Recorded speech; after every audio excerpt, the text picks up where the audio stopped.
the spirits of hospitality and charity, there's a lot of getting used to that we have to do in these times as we adjust continuously. And therefore, thank you for your patience with the online registration process. If you have had any challenges, we invite you to call the office, as some people are doing, and we can help you with that, or we can register you. So there are those who are calling, there are those who are doing it on their own, there are some who come in and ask for assistance. Okay? The deadline for weekend registrations, however, it will close off at 3 p.m. on Saturday. Okay? Some have asked about cancellation policies, and when you go to book, once you enter your email, there's also the possibility of canceling if you no longer can attend the Mass which you had registered for. The Archdiocese is asking all our Catholic families to register at Catholic TT Registry. And so we have put up the information on our WhatsApp parish chat as well as on our website, which you can check out. And that's stfrancisrc.com. So you can check out there, you would see the registration process for our Catholic families.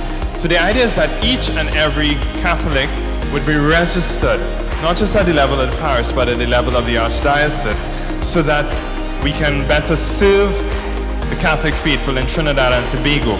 It creates a digital platform for parishes and parishioners to relate across the Archdiocese and for information to be communicated across the Archdiocese. So please register. They are checking continuously and asking us to promote this. So what I will probably do next week is have a display showing what you can do and where you can click for those who have challenges with this. Our journey through the Acts of the Apostles, our Bible study has ended. During the time of COVID lockdown, we began Bible study with the Acts of the Apostles. And we invite you to join us on an online journey through the Bible, digging deep into the Bible and looking at the Eucharist and Holy Mass. This began about 2 weeks ago, and we're in the book of Exodus, but you can join at any time, and as we make this journey through Scripture and the ways it points us to the Holy Eucharist and the Mass, as we look at types in the Old Testament and how it all moves towards the fulfillment in Jesus Christ, the divine Son of God, who gave himself for us in the Eucharist and on the cross. To do this, it's every Tuesday, 7 to 9 p.m. on the online platform Zoom, and this one is being facilitated with the Family Life Commission, so you would join in with other Catholics throughout Trinidad. You can call 299-1047 to register, 299-1047, or you can check the WhatsApp parish chat for more details. As you can see, we have tiled the sanctuary, and we had some challenges, so we had to tile. You can see that, right? There's a difference. Some people don't see a difference, you know. Even when, I think I shared this the first week, even when this was brought forward like this, you know, some people told me they didn't see anything different. You know?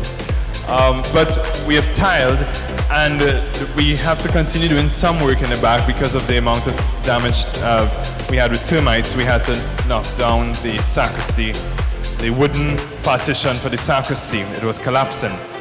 So some of that work will happen this week, and because of that, there will be no Mass on Wednesday. Okay, the whole place will be dusty. So no Mass on Wednesday, but there will be Mass on Tuesday at 6:30 a.m. and Friday, as usual, at 6:30 a.m. Also, because of that, some of the other things that we have to do in the sanctuary would include getting a new altar, because the altar is termite-ridden. And unfortunately, as well, we have that lovely statue of Sacred Heart of Jesus, which is in good order. Deborah's ducking, so you could see the arms of Jesus there. And it's in good order, but the statue of Our Lady, which used to be on that side, is actually made of wood and is termite-ridden. It's quite hollow and termite-ridden, and we've been told we would have to get a new statue. So if you would like to contribute towards the altar or a statue or one of the other things, we do have to get a new crucifix as well, which we are in the process of securing. You can let us know, and there are some parishioners who have already come forward to say if they would like to help with this or that or the other. You can let us know so that we can make it happen. So bit by bit we make it happen. Amen? You all know this is not Father Church, I'll be gone sometime, This is We Church. Amen? Each week, one other thing of how we can get involved, since this is our church and our parish community. Each week, a lot of work goes in to help make this space what it is. We have people who come very early on Thursdays to clean. We have the altar ladies, those who do flowers, who take care of the linens, etc. And if you would like to volunteer to help in any way, please let us know. Please, you can speak to Deborah, and or you can tell Candy at the back. But we encourage you to get involved in some way to help do what we have to do, especially with what is happening with the construction. We would need extra hands to help make it possible. So many hands make the work light. Okay? Lastly, from next week, we're going to begin something new. We're going to begin a little bit of apologetics. You all know what apologetics are? You ever heard the word apologetics? It sounds like a big word. Apologetics is the defense of the faith. It's an apologia, from which we get the English word apology, but not any way we think about it. Apologia in Greek is defense. So it's the defense of the faith. And what we're going to be doing is we're going to be taking one topic each month and providing some literature. Depending on the size of it, we may ask for a contribution because of the cost of printing. So one topic each month and some literature. We're going to invite you to take that, read it, share it, and learn your faith, and learn also how to defend your faith in the midst of all the many realities. So I was asking a few people what we should begin with, and next week we're going to begin with Jehovah's Witnesses. A bit of who they are, what they believe, and what they do when they come to Catholics.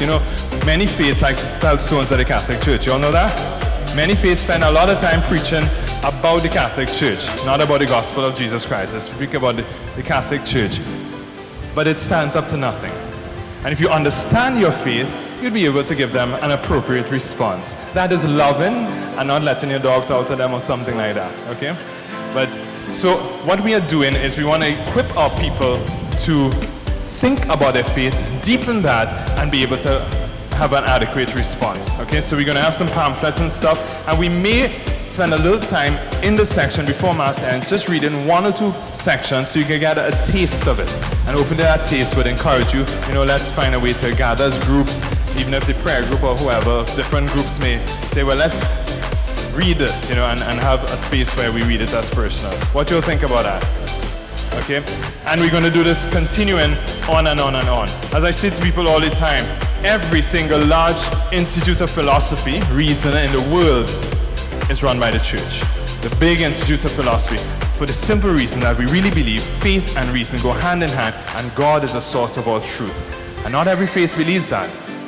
But our faith has a very reasonable basis, a rational basis, because God himself is truth. And upon that, mystery is built. So that's something to look forward to.